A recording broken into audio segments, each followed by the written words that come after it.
प्यारे बच्चों, हमारे YouTube channel A to Z physics classes में आपका स्वागत है। आज चल रहा है, आज का टॉपिक है हमारा चैप्टर नंबर 2। और चैप्टर नंबर 2 में आज टॉपिक होगा आवेशित संधारित्र की स्थितिज ऊर्जा। ये इस चैप्टर का वीडियो नंबर होगा 6, या कहें कि भाग 6 होगा ये। तो आज हमारा टॉपिक है आवेशित संधारित्र की स्थितिज ऊर्जा। तो हेडिंग डाल लेते हैं।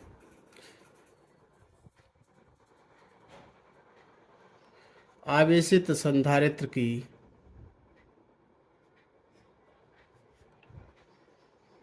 स्थितिज ऊर्जा।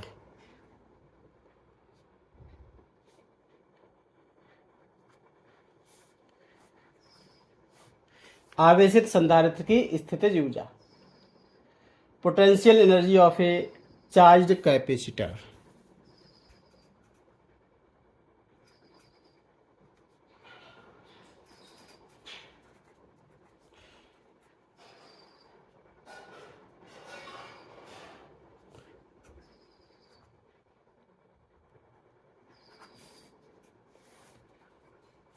Potential energy of A charged capacitor, ये हमारा हेडिंग है। तो इस टॉपिक को पहले समझ लीजिए। देखिए, जैसा कि हमारा हेडिंग है आवेशित संधारित्र की स्थितिज ऊर्जा, कहने का मतलब क्या है कि संधारित्र को हम आवेशित करेंगे तो उसमें कुछ स्थितिज ऊर्जा होगी। उस स्थितिज ऊर्जा के लिए हमें सूत्र का निगमन करना है। तो पहले तो ये समझना है कि आवेशित संधारित्र में ऊर्जा आ कहाँ से जाती है और हम कैसे पता लगाएंगे कि संधारित्र में ऊर्जा है। तो जैसा कि हम पीछे पढ़ते आए हैं कि जब किसी वस्तु को हम आवेशित करते हैं तो आवेशित करने में कुछ कार्य करना पड़ता है। जो कार्य करते हैं वो किया गया कार्य ही उसमें स्थितिज ऊर्जा के रूप में संचित हो जाता है और वो ही संधारित्र की स्थितिज ऊर्जा कहलाती है। तो जैसे जैसे किसी वस्तु को हम आवेशित करते जाते हैं, जैसे मान लो कि यही एक कलम है हमारा, इसको हमने आवेशित किया है।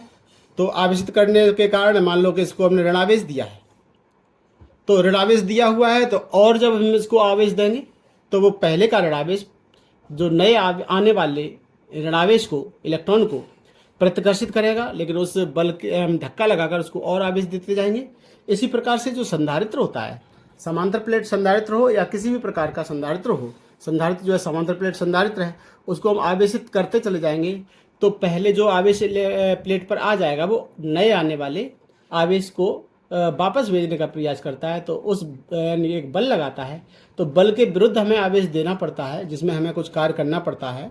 तो वो ही उसमें स्थितिज ऊर्जा के रूप में किया गया कार्य ही उसमें स्थितिज ऊर्जा के रूप में संचित हो जाता है।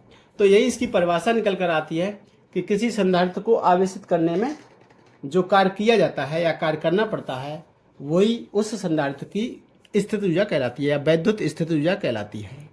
तो हम लिख देते हैं इसकी परिभाषा। जब किसी संधारित्र को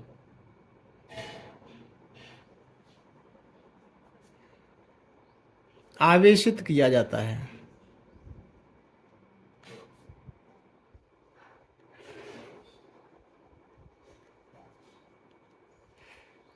तो बाह्य कर्ता द्वारा या स्रोत द्वारा, बाह्य स्रोत द्वारा कुछ कार्य करना पड़ता है।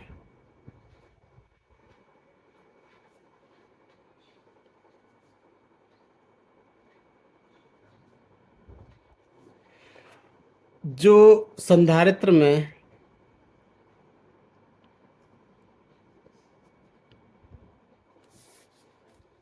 ऊर्जा के रूप में संचित हो जाता है। ऊर्जा के रूप में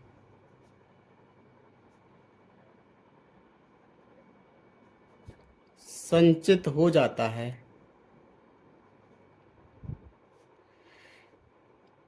जिसे संधारित्र की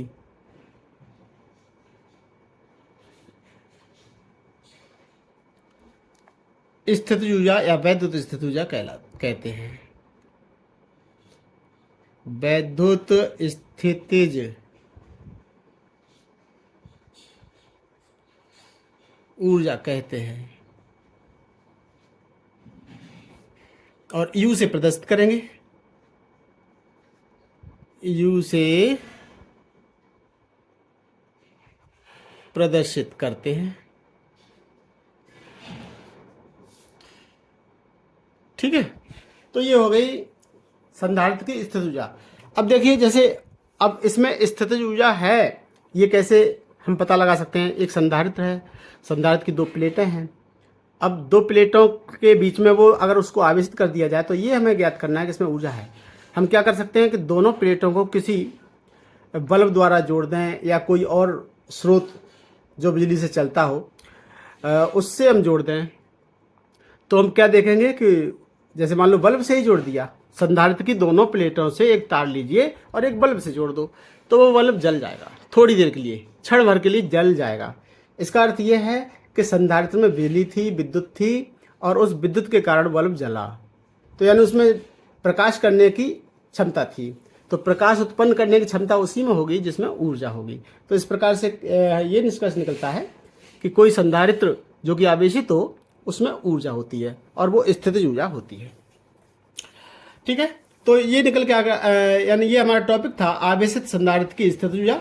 और ये निकल कर आया कि अगर कोई संधारित्र जो कि आवेशित हो और उसे हम किसी तार द्वारा किसी उपकरण से जोड़ दें तो एक क्षण भर के लिए उस उपकरण को वो संचालित कर देता है और ये कार्य करने की उसी में क्षमता होगी जिसमें ऊर्जा होगी। तो इस प्रकार से ये निष्कर्ष निकला कि संधारित्र जो कि आवेशित हो तो उसमें ऊर्जा होती है।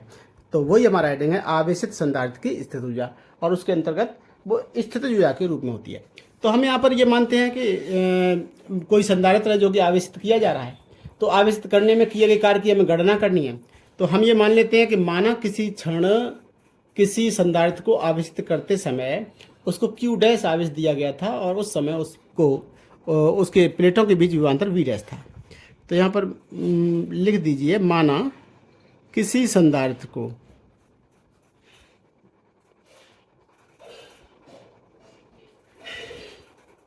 आवेशित करते समय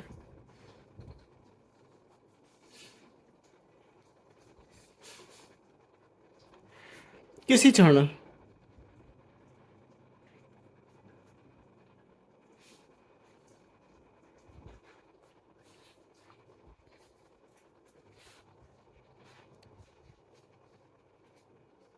उसका विभव V डैश है तथा Q डैश आवेश दिया गया है।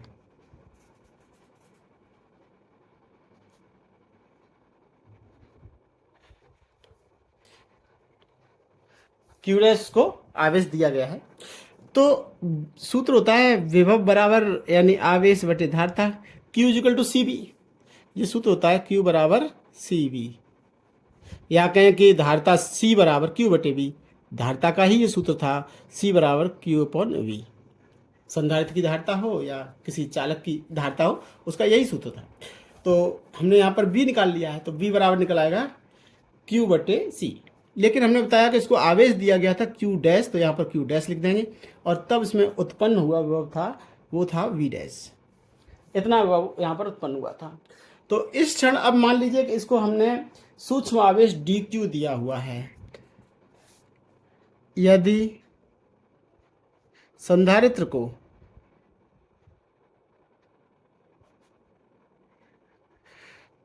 dq आवेश दिया जाए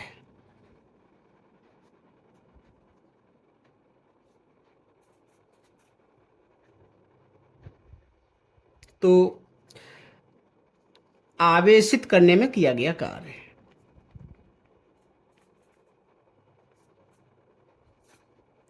तो संधारित्र को आवेशित करने में किया कार्य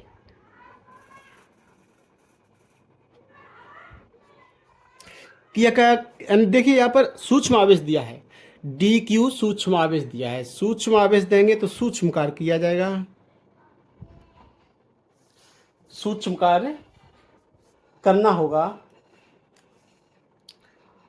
क्या होगा सूत्र, देखिए पीछे हम सूत्र पढ़ चुके हैं। देखिए पीछे हम एक सूत्र पढ़े थे, V बराबर W/Q। यहां से अगर हम W बराबर निकालेंगे तो वो आएगा Q इंटू V, है ना।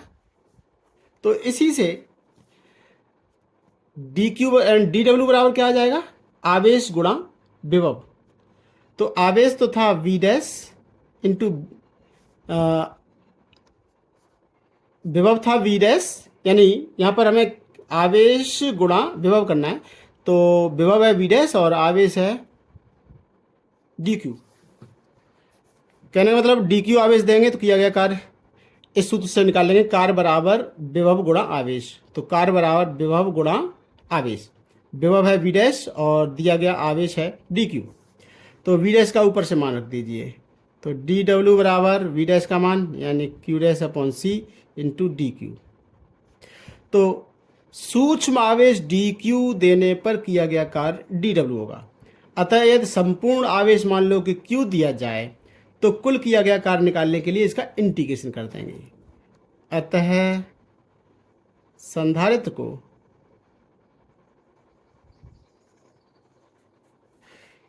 Q आवेश देने पर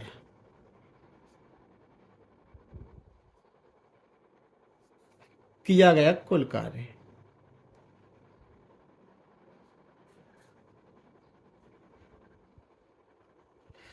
कुल कार्य यानी W निकालेंगे। तो हमने बताया इसका इंटीग्रेशन करना होगा, integration Q dash upon C और ये है DQ, ठीक है।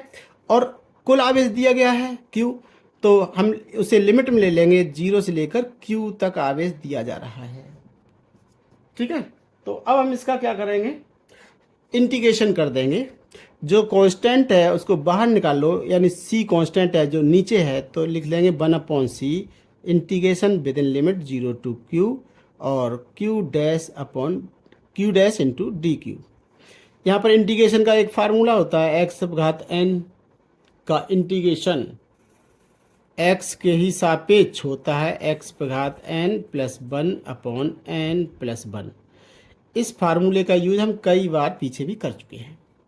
तो कहने का मतलब इंटीग्रेशन करने में कोई कठिनाई नहीं है। बायो वाले छात्र कहीं इसको देख के डर ना जाएं, बहुत सिंपल होता है। x⁴n का इंटीग्रेशन क्या होता है, जितनी भी घात थी उसमें एक की वृद्धि कर दें, यानी अभी घात थी x⁴n थी, तो इंटीग्रेशन करने के बाद हो जाएगा n+1 और जो घात ऊपर हो जाएगी उसी से भाग दे देते हैं, हो गया इंटीग्रेशन। तो यहाँ पर देख रहे हैं हम Q डैश पर घात 1 है, ये डैश पर आ जाएगा, 1 नहीं है। तो Q डैश पर घात 1 है, अगर इंटीग्रेशन कर देंगे तो एक वृद्धि यानी 2 हो जाएगी, यानी किया गया कार्य W बराबर 1/C और इसका इंटीग्रेशन कर दीजिए। Q डैश जो था जिस पर एक घात थी अब हो जाएगी 2 और जितनी घात हो जाए उसी से दे देंगे भाग और लिमिट लिख देते हैं इंटीग्रेशन करने के बाद पीछे, यानी 0 टू Q, ठीक है। अब हम यहाँ पर 2 को भी चाहें तो बाहर की तरफ निकाल लीजिए, ये हो जाएगा 1/2C और इंटीग्रेशन Q डैश स्क्वायर और इंटीग्रेशन लिमिट पीछे लिख देते हैं 0 टू Q। अब लिमिट लगाइए, लिमिट कैसे लगाते हैं, पहले अपर लिमिट यानी Q डैश का मान पहले Q माइनस Q डैश का मान 0, पहले upper limit minus lower limit, ये होता है। तो किया गया कार्य W बराबर 1/2C, तो कोष्ठक में Q डैश का मान पहले Q यानी Q का वर्ग माइनस 0 का वर्ग यानी लोअर लिमिट यानी 0 का वर्ग, ये हो जाएगा। तो इस प्रकार से हम इसको लिख सकते हैं, यानी W बराबर ये कितना निकल के आ गया 1/2 और ये हो गया Q²/C, इतना आ गया। ये 0 हो जाएगा, 0 का वर्ग करने पर भी 0, तो Q डैश अब ये हो गया Q²/C, इतना हो गया।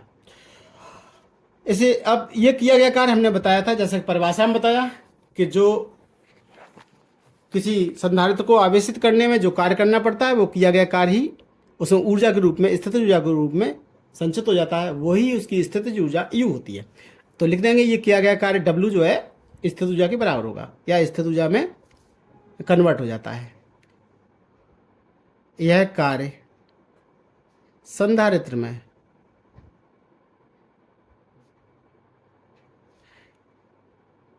स्थितिज ऊर्जा U के रूप में संचित हो जाता है।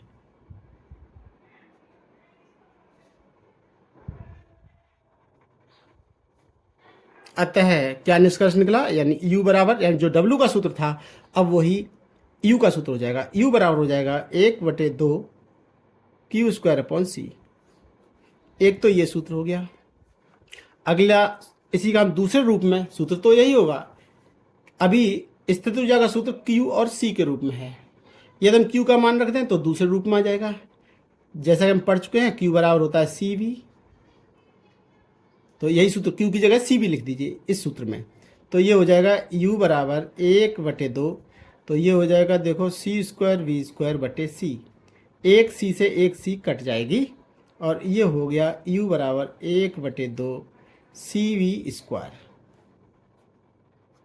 ठीक है, तो पहला फार्मूला जो कि Q और C के रूप में आया स्थित ऊर्जा का सूत्र, और दूसरा हाफ CV² आ गया। तो Q और C के पदों में आया, फिर ये C और V के पदों में आया, और अब की बार हम Q और V के पदों में लाएंगे, C को एलिमिनेट कर देंगे। तो यहीं पर लिख देते हैं। तो चूंकि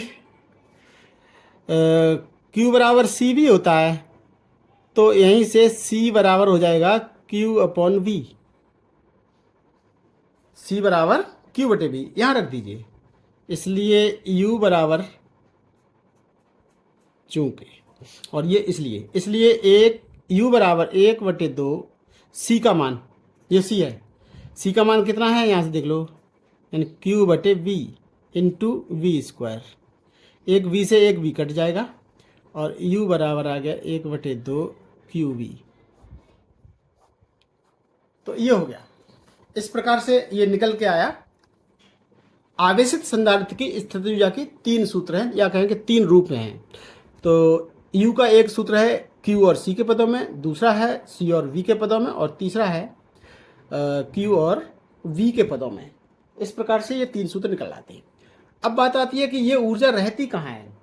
तो हम आपको बता देते हैं कि जो प्लेटों के बीच में जब हम किसी संधारित्र को आवेशित कर देते हैं तो प्लेटों के बीच में वैद्युत क्षेत्र के रूप में यह ऊर्जा रहती है। किसमें रहती है? वैद्युत क्षेत्र में। लिख देंगे इसी बात को, यह ऊर्जा प्लेटों के बीच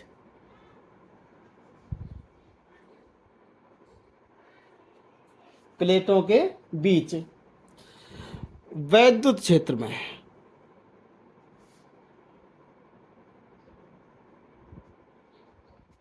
संचित रहती है।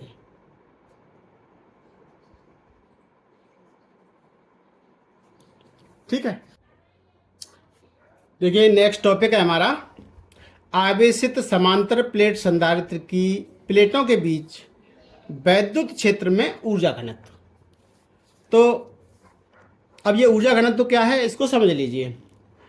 देखो जैसा कि हम पीछे भी निकालते आए हैं, जैसे हम घनत्व निकालते हैं तो घनत्व बराबर होता है द्रव्यमान बटे आयतन, यानी आयतन से भाग देते हैं, यानी एकांक आयतन का द्रव्यमान ही घनत्व कहलाता है। ऐसे ही प्लेटों के बीच जो क्षेत्रफल है, जो आयतन है, उस एकांक आयतन में संचित स्थितिज ऊर्जा को ही प्लेटों के बीच हम ऊर्जा घनत्व कहते हैं। तो लिखना चाहे पूरी परिभाषा भी लिख सकते हैं। आवेशित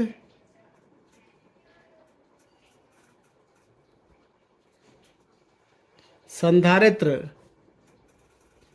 की प्लेटों के बीच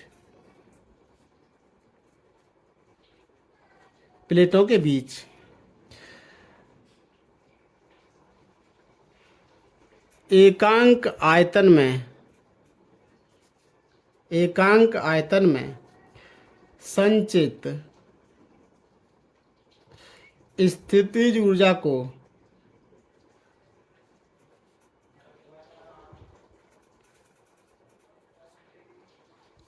ऊर्जा घनत्व कहते हैं।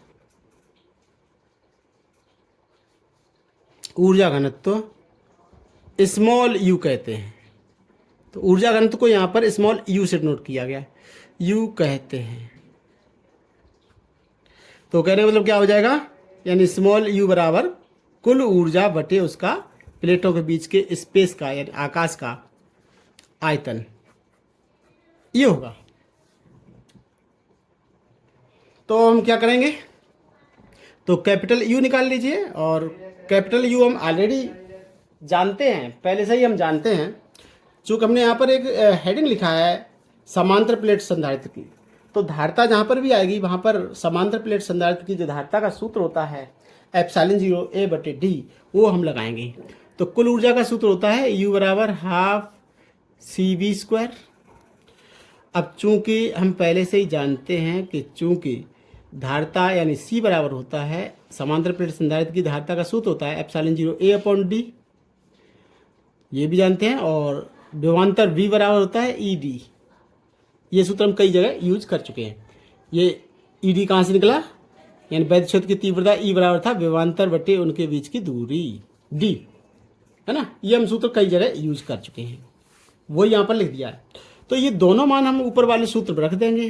तो U बराबर निकल कर आ जाएगा 1/2, C का मान है epsilon 0 A upon D into V² यानी V का मान रखो, V का मान है ED और उसका करना है हमें वर्ग, और आगे ले जाएं 1/2 epsilon 0 A upon D into E² D², एक D से एक D काट दीजिए। तो अब इतना हो जाएगा U बराबर 1/2 एप्सिलॉन 0 E²। इसको हमने अलग अलग करके लिख लिया है, एप्सिलॉन 0 के साथ E² लिख दिया है। अब यहाँ पर बचेगा A इंटू D, यानी कोष्ठक में यहाँ पर ये बचा A इंटू D। अब AD पर हमें विचार करना है, A इंटू D क्या है। A जो है प्लेटों का क्षेत्रफल है और D प्लेटों के बीच की दूरी है। जैसे इस तरह से मान लीजिए, जैसे हमारे हाथ हैं ये आमने सामने रखे हुए हैं, इसका क्षेत्रफल गुणा प्लेटों के बीच की दूरी, तो हो जाएगा ये पूरा आयतन हो जाएगा, प्लेटों के बीच के स्पेस का आकाश का आयतन हो जाएगा। तो लिख देंगे जहां AD प्लेटों के बीच आकाश का आयतन है, ठीक है। तो ये हो गया आयतन। अब जैसा कि हम ऊपर निकाल चुके हैं, देखिए हमें ऊर्जा घनत्व निकालना था, तो ऊर्जा घनत्व बराबर था कुल ऊर्जा बटे आयतन। तो ये जो निकला है U, ये कुल ऊर्जा है, इसमें आयतन से भाग दे दीजिए, और आयतन है AD, यानी AD से भाग दे दो तो ऊर्जा घनत्व निकल आएगा। अतः प्लेटों के बीच ऊर्जा घनत्व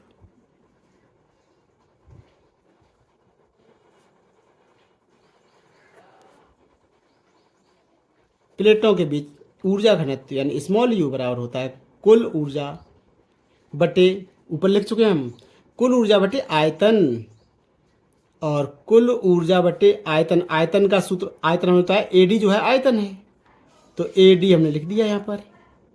U का मान रख दीजिए अब ऊपर वाले समीकरण से, यानी सूत्र से, कितना था 1/2 एप्सिलॉन 0 E² AD बटे नीचे AD। तो देखो ये AD से AD कट गया है, तो स्मॉल U बराबर निकला 1/2 एप्सिलॉन 0 E²। तो ये सूत्र निकल कर आ गया है, ऊर्जा घनत्व निकल आया। कहने का मतलब प्लेटों के बीच में कोई आवेशित संधारित्र है जिनकी प्लेटों के बीच में इतनी ऊर्जा घनत्व रहती है, यानी एकांक आयतन में इतनी ऊर्जा संचित रहती है। लेकिन ये सूत्र केवल तभी काम करेगा जब हम ये मानेंगे कि आवेशित संधारित्र की प्लेटों के बीच में निर्वात है। निर्वात के स्थान पर अगर कोई अन्य माध्यम हो तो सूत्र यहाँ पर बदल जाएगा। तो लिख देंगे यदि प्लेटों के बीच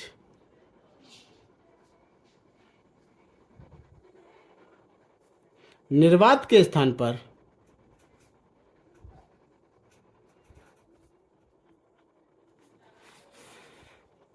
कोई अन्य परावैद्युत माध्यम हो, परावैद्युत माध्यम है, तो ऊर्जा घनत्व कितना हो जाएगा? तो ऊर्जा घनत्व, तब ऊर्जा घनत्व स्मॉल यू बराबर होता है 1/2 एप्सिलॉन 0 के आ जाएगा। जो बीच में माध्यम रखा जाएगा उस माध्यम का परावैद्युतांक आ जाएगा इंटू ई स्क्वायर। यहाँ पर के क्या चीज़ है? जहाँ के प्लेटों के बीच माध्यम का परावैद्युतांक है, प्लेटों के बीच के माध्यम का परावैद्युतांक है। ठीक है, इस तरह से ये भी हमारा टॉपिक पूरा हो जाता है। इसके बाद में नेक्स्ट हेडिंग है, नेक्स्ट हमारा टॉपिक है संधारित्रों का श्रेणी क्रम संयोजन है और फिर संधारित्रों का समांतर क्रम संयोजन होगा। तो इसमें से हम पहला टॉपिक अभी लेते हैं श्रेणी क्रम संयोजन। हेडिंग डाल देंगे संधारित्रों का श्रेणी क्रम संयोजन।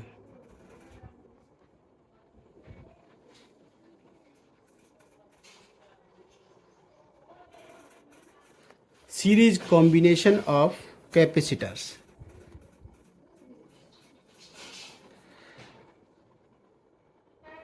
सीरीज कॉम्बिनेशन ऑफ कैपेसिटर्स, ये हेडिंग है। नेक्स्ट टॉपिक है जो यहाँ पर न्यूमेरिकल की एक्सरसाइज आएगी इस चैप्टर में। उस चैप्टर में इस फार्मूले का काफ़ी यूज किया जाएगा, यानी संधारित्रों का श्रेणी क्रम संयोजन। कहने का मतलब 2 या 2 से अधिक संधारित्र हम लेते हैं, 3 ले सकते हैं, 4 ले सकते हैं, 5 ले सकते हैं, उनको श्रेणी क्रम में जोड़ा जाए। अगर श्रेणी क्रम में जोड़ दिया जाए, उनकी धारिताएं हों, पहले संधारित्र की धारिता मान लो कि C1 है, फिर C2 है, C3 है और चौथा संधारित्र उसकी C4 है, और उनको श्रेणी क्रम में जोड़ दिया जाए तो उनकी तुल्य धारिता कहें या परिणामी धारिता कितनी हो जाएगी, उसके लिए हमें यहाँ पर सूत्र का निगमन करना है। तो पहले हम ये समझ लेते हैं कि श्रेणी क्रम क्या होता है। जिस तरह से आप लोग देखे होंगे कि घरों में हम लोग साज सज्जा के लिए दीपावली पर बहुत सारे बल्ब लगाते हैं, एक पूरी माला सी बना लेते हैं और हम अपने घरों की साज सज्जा के लिए उनका उपयोग करते हैं, घरों पर सजाने के लिए लगाते हैं। वो श्रेणी क्रम में ही होते हैं, एक के बाद एक बल्ब लगातार सीरीज में लगाते चले जाइए, श्रेणी क्रम में लगाते चले जाते हैं। या ये कहें कि जो हमारी माला है ये भी एक श्रेणी क्रम का ही उदाहरण है। तो श्रेणी क्रम संयोजन क्या होता है उसे हम चित्र द्वारा समझ लेते हैं। मान लीजिए यहाँ पर इस टॉपिक को समझने के लिए हम 3 संधारित्र लेते हैं। पहला संधारित्र ये है ना, और दूसरा संधारित्र है ये रखा हुआ है, तीसरा संधारित्र हमने एक और ले लिया है। अब तीनों संधारित्र की अलग अलग धारिताएं हैं। पहला संधारित्र जिसकी धारिता C1 है, दूसरा संधारित्र जिसकी धारिता C2 है और तीसरा संधारित्र जिसकी धारिता C3 है। अगर हम इस प्रकार से जोड़ते हैं कि पहले संधारित्र की दूसरी प्लेट, देखो ये पहला संधारित्र है, पहले संधारित्र की दूसरी प्लेट दूसरे संधारित्र की पहली प्लेट से जोड़ दें, यानी ये जोड़ दिया हमने तार द्वारा, और दूसरे संधारित्र की दूसरी प्लेट अगले संधारित्र की पहली प्लेट से जोड़ दें, तो अगले संधारित्र की पहली प्लेट से जोड़ दी। तो इस प्रकार का ये संयोजन, जैसा कि हमने चित्र में दिखाया है, ये श्रेणी क्रम संयोजन कहलाता है। तो इसका डेरिवेशन करने के लिए हम क्या करते हैं कि मान लीजिए कि ये पॉइंट A है और दूसरी तरफ पॉइंट हम बिंदु ले लेते हैं बी। एक तरफ बिंदु ए, दूसरी तरफ बी। एक तरफ ए को हम किसी तार द्वारा जोड़ देते हैं जिससे कि हम इसको आवेश देंगे प्लस क्यू, और दूसरी तरफ हम इसको पृथ्वी से जोड़ देंगे, पृथ्वी से जोड़ देंगे यानी अर्थ कर देंगे। ठीक है, अर्थ कर देंगे तो क्या होगा, जैसा कि हमने समांतर प्लेट संधारित्र की धारिता के लिए भी सूत्र का निगमन किया था, तो उसमें क्या किया था कि हम देख रहे थे कि जो संधारित्र होता है उसकी दोनों प्लेटें विपरीत आवेशित थीं, जो डेरिवेशन किया था। यहाँ पर भी ऐसा ही होगा।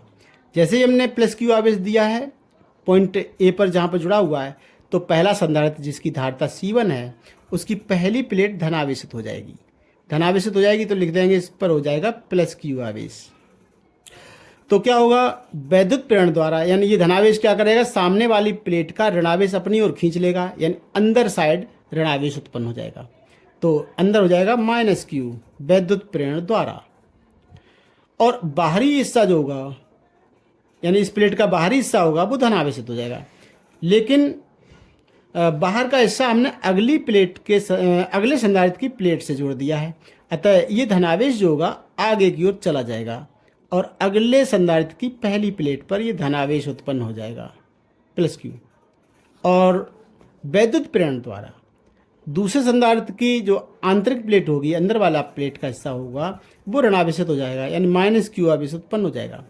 अगर ऋणावेश अंदर वाली प्लेट पर उत्पन्न, प्लेट के अंदर वाले हिस्से पर ऋणावेश उत्पन्न होगा तो बाहर वाले हिस्से पर प्लस क्यू आवेश उत्पन्न होगा, और वो प्लस क्यू आवेश जो कि हमने आगे जोड़ दिया है तार द्वारा, तो आगे की ओर चला जाएगा।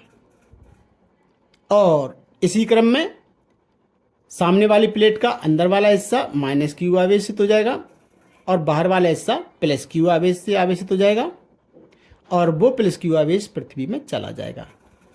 पृथ्वी में, चूंकि हमने पृथ्वी से जोड़ रखा है तो ये पृथ्वी में चला जाएगा। इस प्रकार से हम यहाँ पर विशेष बात ध्यान रखेंगे, जो कि न्यूमेरिकलों में भी इसका यूज होगा, कि हर संधारित्र पर जो आवेश होगा वो क्यू आवेश है। देख रहे हैं, हर संधारित्र पर आवेश कितना है, क्यू, और दिया गया आवेश भी टोटल कितना था, क्यू। तो इससे ये निष्कर्ष निकला कि श्रेणी क्रम में जितने भी संधारित्र होते हैं उन पर समान आवेश होता है, और पूरे संयोजन पर भी उतना ही आवेश होता है जितना कि आवेश दिया गया था, या कहें कि जितना कि हर संधारित्र पर था। हर संधारित्र पर अगर पूछा जाए कि टोटल दिया गया आवेश कितना, तो कहेंगे क्यू। हर संधारित्र पर कितना कितना आवेश है, तो कहेंगे क्यू। और पूरे संयोजन पर भी आवेश कितना है, तो क्यू। तो श्रेणी क्रम में हर संधारित्र पर आवेश समान रहता है और उतना ही पूरे संयोजन पर भी रहता है। ये इसकी एक विशेष बात है जिसका कि न्यूमेरिकल में यूज किया जाएगा। अब हम ये कहें, एक उदाहरण ले लेते हैं। मान लो हम ये कहें कि इस संयोजन को मान लो हमने 2 माइक्रोकूलम आवेश दिया है। कितना दिया है, 2 माइक्रोकूलम आवेश दिया है। तो पहले संधारित्र पर कितना आवेश रहेगा, 2 माइक्रोकूलम, दूसरे पर भी 2 माइक्रोकूलम और तीसरे पर भी 2 माइक्रोकूलम आवेश रहेगा, और पूरे संयोजन पर भी 2 माइक्रोकूलम ही दिया जाएगा। ठीक है, तो यहाँ पर श्रेणी क्रम में आवेश समान रहते हैं। हर संधारित्र पर आवेश रहता है समान, और उतना ही जितना हर संधारित्र पर होता है उतना ही आवेश पूरे संयोजन को टोटल आवेश दिया जाता है। तो आगे बढ़ते हैं, इस चीज़ को आगे बढ़ाते हैं, लिख देते हैं, चित्र का वर्णन कर लेते हैं। माना 3 संधारित्र,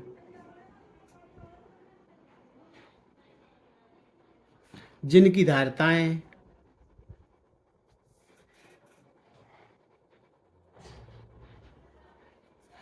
C1, C2, C3 हैं,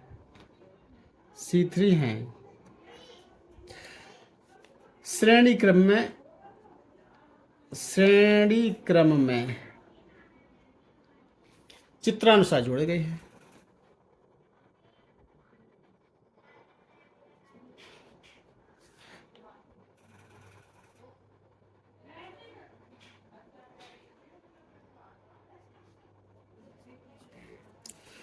तथा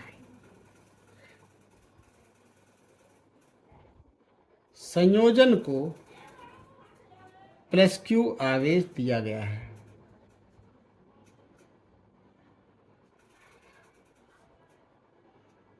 तो वैद्युत प्रेरण द्वारा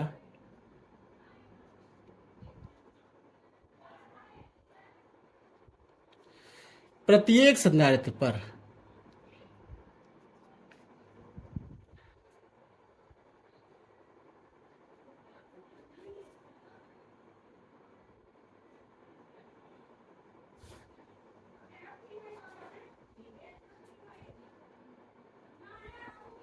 प्लस क्यू आवेश होगा।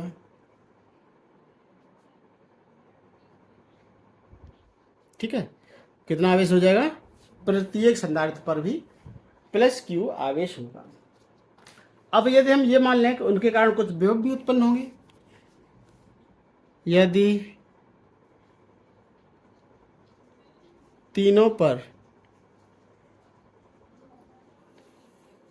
आवेश के कारण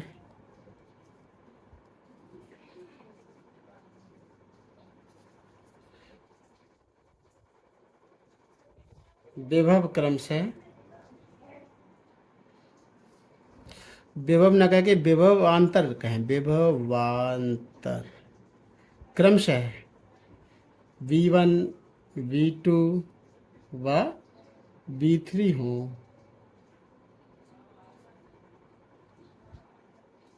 तो V1 बराबर कितना हो जाएगा? ये फार्मूला था Q बराबर CV, तो V बराबर Q अपॉन C, ये फार्मूला लगा देंगे तो कितना हो जाएगा? Q अपॉन C1, और V2 बराबर Q अपॉन C2, और V3 बराबर Q अपॉन C3। जैसा कि हमने बताया कि तीनों पर आवेश समान रहते हैं, तो आवेश तो समान ही रहेंगे लेकिन उनकी धारताएं अलग अलग हैं, C1 C2 और C3। तो पहले पर भी आवेश Q, दूसरे पर भी आवेश Q, तीसरे पर भी आवेश Q ही रहेगा। ठीक है, ये हो जाएंगे। तो कुल विभवांतर कितना हो जाएगा? तो लेकिन विभवांतर जो होगा वो जुड़ जाएगा। तो संयोजन पर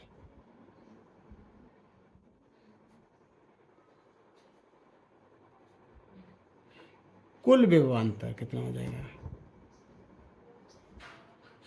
तो संयोजन पर कुल विभवांतर जो है निकालने के लिए, यानी कुल विभवांतर V कितना हो जाएगा? तो पहले पर वह V1 है, दूसरे पर वह V2 है, और तीसरे पर वह V3 है। तीनों जुड़ जाएंगे, तीनों के मान रख दो, तो V बराबर हो जाएगा, V1 का मान Q upon C1 plus Q upon C2 plus Q upon C3।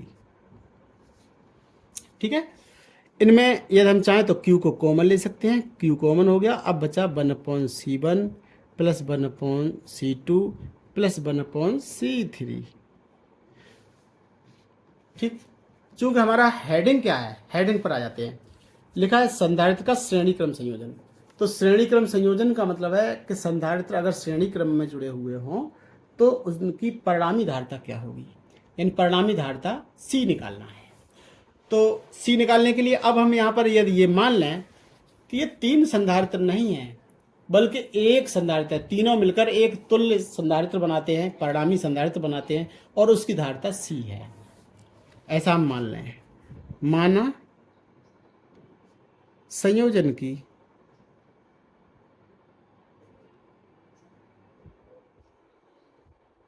तुल्य धारिता C है, तो देखिए फिर V बराबर क्या होगा? तो V बराबर यानी कुल विभवांतर V बराबर क्या हो जाएगा? कुल आवेश बटे कुल धारिता, ये हो जाएगा।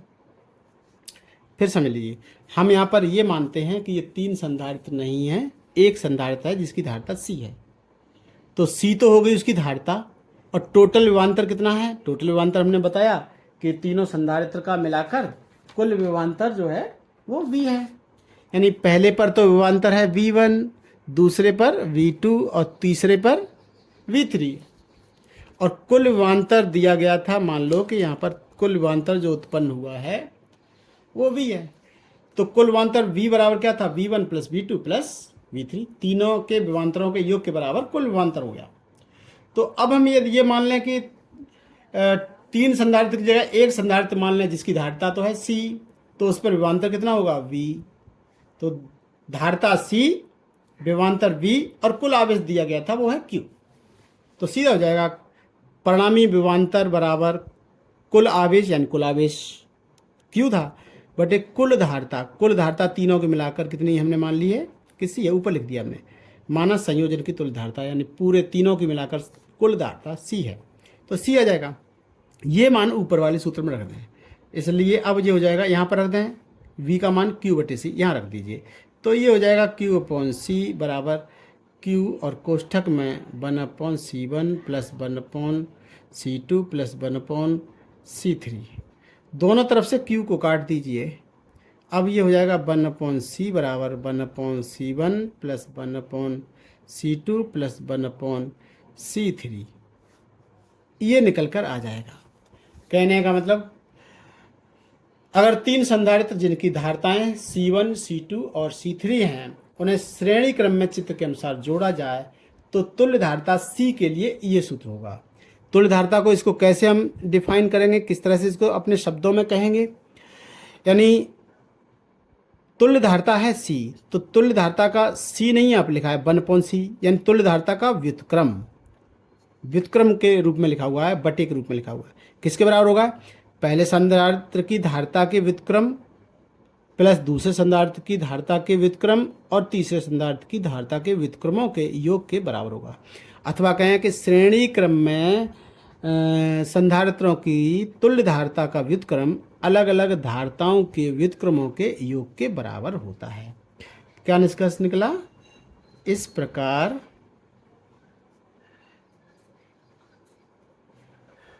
श्रेणी क्रम में जुड़े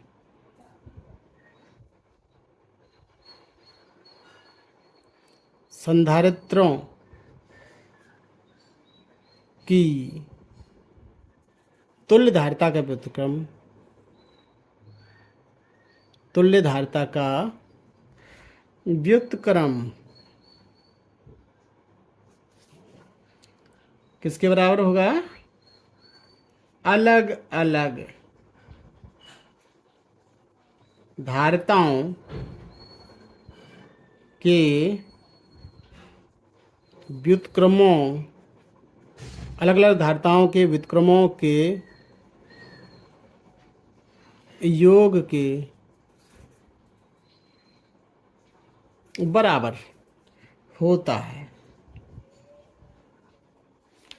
ठीक है, ये निष्कर्ष निकल कर आता है, यानी इससे निष्कर्ष निकल कर आ गया कि श्रेणी क्रम में जितने भी संधारित्र होंगे जो कि जुड़े हुए होंगे, उनकी तुल्य धारता का जो व्युत्क्रम होता है वो अलग अलग धारताएं हैं C1, C2, C3 जो कि जोड़े गए हैं श्रेणी क्रम में, अलग अलग धारताओं के व्युत्क्रमों के योग के बराबर होता है।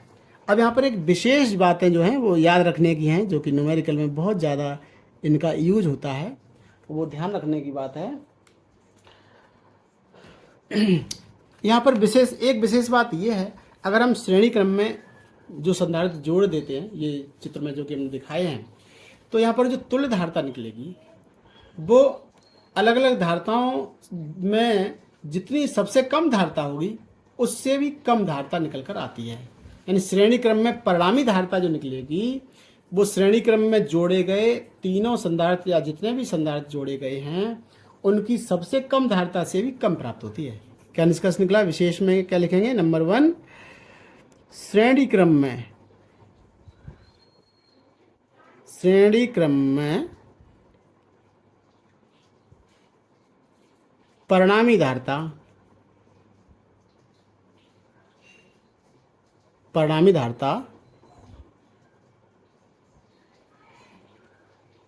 अलग अलग धारताओं में, अलग अलग संधारित्र की धारताओं में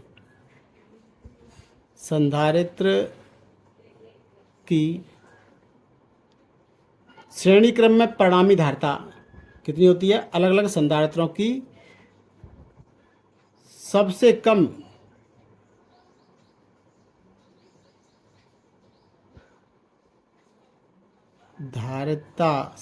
धारता से भी कम प्राप्त होती है। इसका अर्थ समझ में आ गया? कहने का मतलब क्या है, उदाहरण के लिए ले लें, मान लो कि हमने ये 3 संधारित्र जोड़े हैं। यहाँ पर एक मान लो कि हमने 2 माइक्रोफैरड का संधारित्र जोड़ा था, एक 3 माइक्रोफैरड का था, एक 4 माइक्रोफैरड का था। तो जो परिणामी निकल कर आएगा यानी सी का मान जो आएगा वो सबसे कम कौन सा संधारित्र है, 2 माइक्रो का, 3 माइक्रो और 2 माइक्रो का है, एक 3 माइक्रोफैरड का है, एक 4 माइक्रोफैरड का है। तो सबसे कम धारिता है 2 माइक्रोफैरड। तो परिणामी यहाँ पर जो धारिता निकलेगी वो 2 माइक्रो से भी कम निकलेगी, 2 माइक्रो से भी, यानी सबसे छोटी धारिता से भी कम। तो वही हमने लिख दिया है, श्रेणी क्रम में परिणामी धारिता जो होती है वो कितनी होती है, परिणामी धारिता अलग अलग संधारित्र की सबसे कम, अलग अलग संधारित्रों में से, ऐसे में अलग अलग संधारित्र की, ऐसी रहने दो, सबसे कम धारिता से भी कम प्राप्त होती है। एक तो ये बात है। दूसरी एक और सबसे ज़्यादा जो महत्वपूर्ण है, हमने यहाँ पर पीछे समझा चुके हैं कि श्रेणी क्रम में जो आवेश होते हैं प्रत्येक संधारित्र पर आवेश समान होते हैं, और पूरे संधारित्र यानी श्रेणी क्रम में जुड़े प्रत्येक संधारित्र पर आवेश की मात्रा समान होती है और उतनी ही होती है जो जितनी की पूरे संयोजन पर होती है। लिख देंगे इसी बात को। नंबर दूसरी बात, श्रेणी क्रम में प्रत्येक संधारित्र पर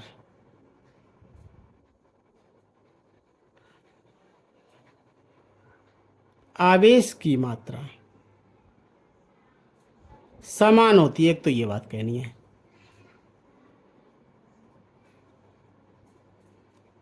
समान होती है, तथा प्रत्येक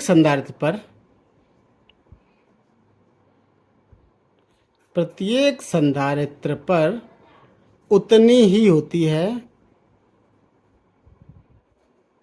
उतनी ही होती है जितनी की पूरे संयोजन पर होती है, पूरे संयोजन पर होती है।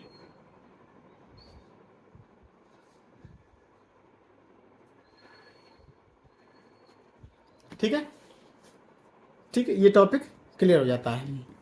कहने मतलब यहाँ पर क्या है कि जैसे मान लो कि हमने यहाँ पर टोटल आवेश दिया है 2 माइक्रोकूलम, तो हर संधारित्र पर 2 माइक्रोकूलम आवेश संचित हो जाएगा, और पूरे संयोजन को आवेश भी कितना दिया है, 2 माइक्रोकूलम।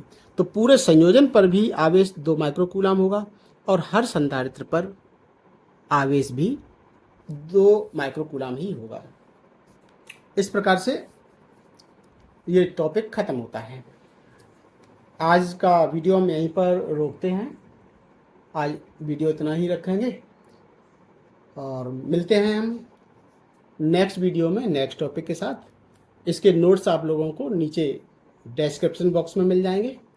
जैसा कि हर वीडियो में हम आप लोगों को बताते हैं कि डिस्क्रिप्शन बॉक्स में जब आप जाएंगे तो वहाँ पर एक लिंक दिया होगा, वहाँ लिखा होगा PDF नोट्स, और उस PDF नोट्स में आप लोगों को जैसे ही टच करेंगे सारे नोट्स मिल जाएंगे। एक अगला भी हम लिंक देते हैं, अगला लिंक रहता है नेक्स्ट वीडियो का, तो नेक्स्ट वीडियो के नीचे लिंक दिया होगा, उसको टच करेंगे तो अगला वीडियो हमें प्राप्त हो जाता है। इसी प्रकार से क्रम से हम चलते रहते हैं। तो मिलते हैं नेक्स्ट प्रोग्राम के साथ नेक्स्ट वीडियो में। Thank you for watching.